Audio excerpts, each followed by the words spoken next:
4th and goal from the 2 for Olathe. This could be the game for Brush. They trail by a point with 4:40 to go. Wallert, bootleg left, looking to throw now off his back foot. It's incomplete. Broken up. I'm not even sure who it was intended for. Cosper was in the back of the end zone. He was the closest one to the football, but the ball was deflected near the goal line, and the Beet Diggers take over down by 1 with 4:37 to go in the game. Well, we need a big offensive drive right here and a quick drive. Diggers are going to have to get up to that line of scrimmage awful fast on every single one of these plays to give themselves enough time to get down there within field goal range. Oh, my gosh. Remember, we have a great kicker. We have the kicker that can make the difference. Well, if they could win it on a field goal, that would be amazing, considering that would almost come near the final play of the game like last week when they beat Ken Denver 29-25. The Beet Diggers do have 2 timeouts remaining. Olathe with 1.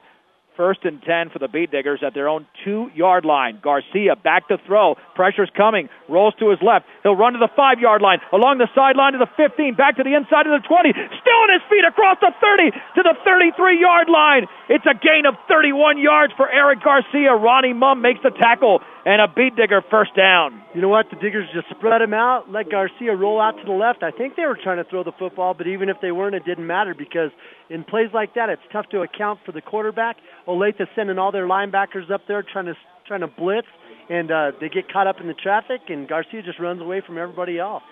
1st and 10 for the Beet Diggers at their own 33-yard line. 2 receivers out to the right, 1 to the left with 1 setback. And there's the handoff left side to Seawald across the 35 to the 40, still on his feet, and he drives to the 45-yard line before he was tripped up. It's a gain of 12 for Skyler Seawald, and the Beet Diggers have first downs on back-to-back plays. You know, I'll tell you what, Olathe had number 22, Will Corey. He flew in there and he made a shoestring tackle, or he got a hand on Seawald. If that doesn't happen, and if we get one more block, Seawald's off to the races. 4 minutes to go from Legacy Stadium in Aurora. Olathe 14, Brush 13, but the Beet Diggers have just traveled 44 yards on 2 plays and have the ball at their own 46-yard line. Rosenbrock is the outside receiver to the right, 2 to the right, 2 to the left, and Seawald is the lone setback. And Seawald has the football. He's got a gainer across the 50 as he's taken down inside the 50 to the 47. Another strong run by Skyler Seawald before the tackle was made over there by Cody Harrison. It's a gain of 7, 2nd down and 3. 3 plays in a row for Seawald, 5 yards, 12 yards, 7 yards. They're having a hard time stopping these fresh leg Skylers.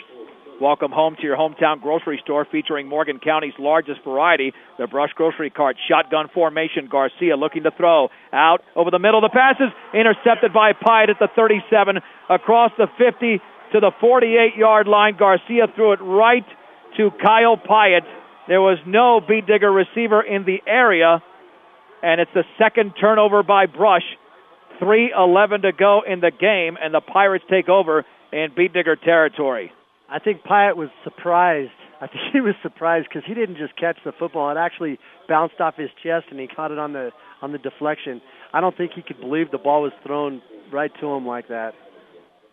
Beet Diggers are going to have to start taking timeouts with 3:11 to go in the game, and the football at the Brush 48-yard line. The Beet Diggers did not have to throw the football to get down the field to that point, but they did there.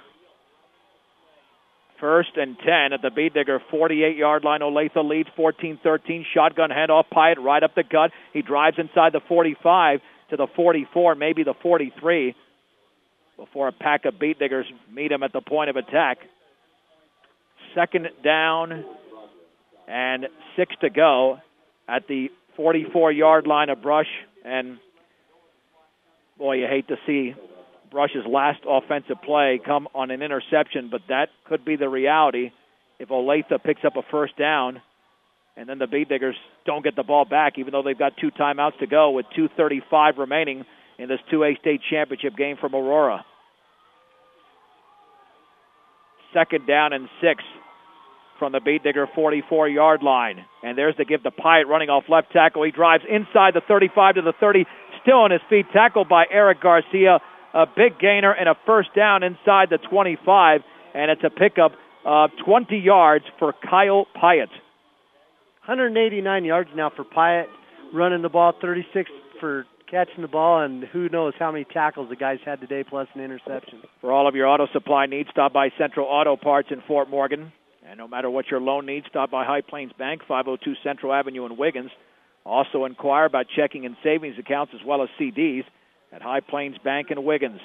1st and 10 for Olathe. They're just letting the clock run inside of 2 minutes to go at the Beet Digger 24. The Beet Diggers will have to use timeouts, and now Olathe might get a delay of game. They're up to the line of scrimmage, and there is a timeout with 1 second left on the play clock. The final timeout taken by Olathe. We'll keep it right here with 1:53 to go, and the Beet Diggers trailing 14-13. And Dave, I mean, this is disheartening for Brush. They're so close. They had a 7-0 and a 13-7 lead, and undoubtedly the key play in this game was the 4th and 1 the Beet Diggers had at the Olathe 45 when Skyler Seawald was stood up. It was 4th and less than a yard, and that changed the momentum because 2 plays later Olathe took the lead. Yeah, yep.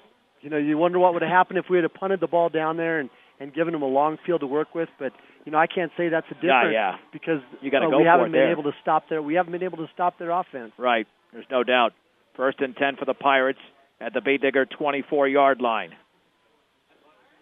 Brush could conceivably get the football back with about a minute to go since they have the 2 timeouts.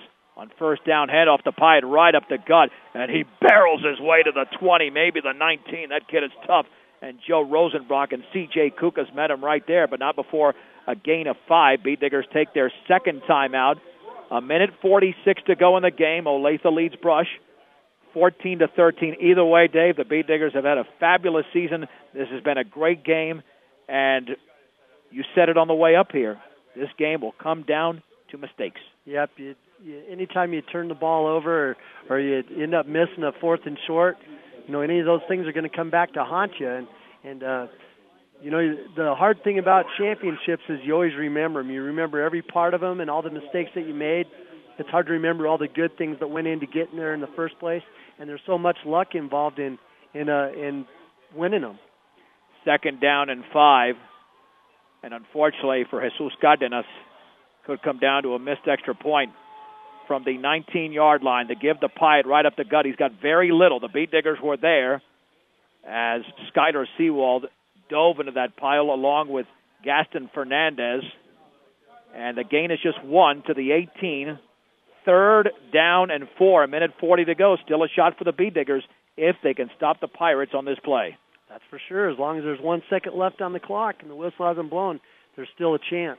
Olathe leads 14-13. We have an even 100 seconds to go in the 2A state championship game from Legacy Stadium in Aurora.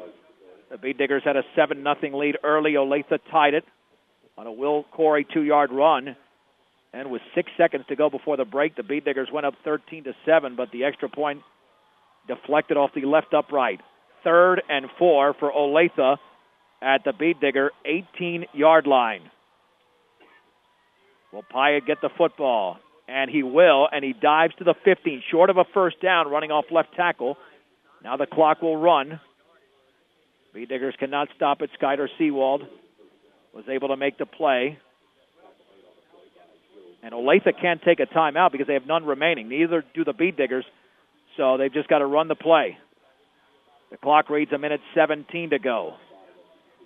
And Olathe is in no hurry to get off this play on 4th and 1 at the Beet Digger 15-yard line.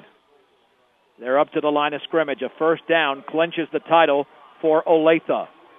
1:03 to go. 4th and 1 from the 10. Hand off to the deep man, Corey. He's going to be stopped.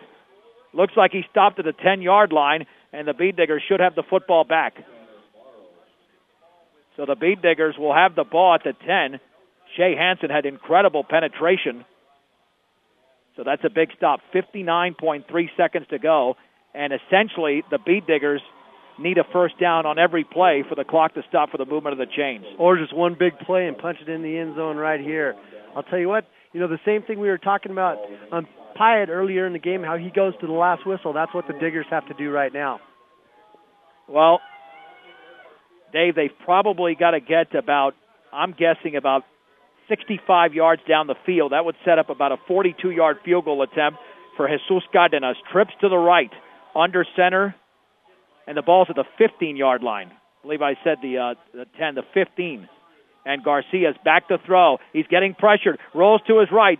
Still rolling, throwing along the sideline, and Shea Hansen cannot make the catch. It was underthrown.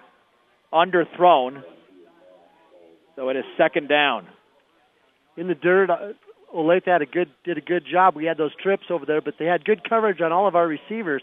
But our receivers kind of went over there, and they didn't really break towards Garcia or head upfield.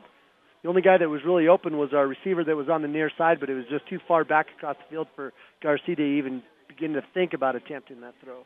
Second down and 10 to go from the 15-yard line. B-Diggers, I would say, need 60 yards. They get to the 25. They get set up for a long field goal. Trips to the right. Garcia rolling to his left, looking to throw. He's going to heave it up the left side. Kukas is out there, but the pass is going to be intercepted. Intercepted at the 44. It was picked off over there, I believe, by Zach Cosper. And Olathe is going to win the 2A state championship, as Garcia was hoping that Kukas could somehow out-jump Cosper, but it really wasn't just a matter of out-jumping. Cosper had the position. Yeah, he fought for position. The ball was thrown to the inside, and Cosper was coming from the safety position, and he just basically had a better angle at the ball where it was at in the air. Kukas, it was going to take a pretty good wrestling match for him to be able to go up there and bring the ball down. Boy, what a heartbreaker it is for Brush. Taking a knee will be Kiefer Wallert.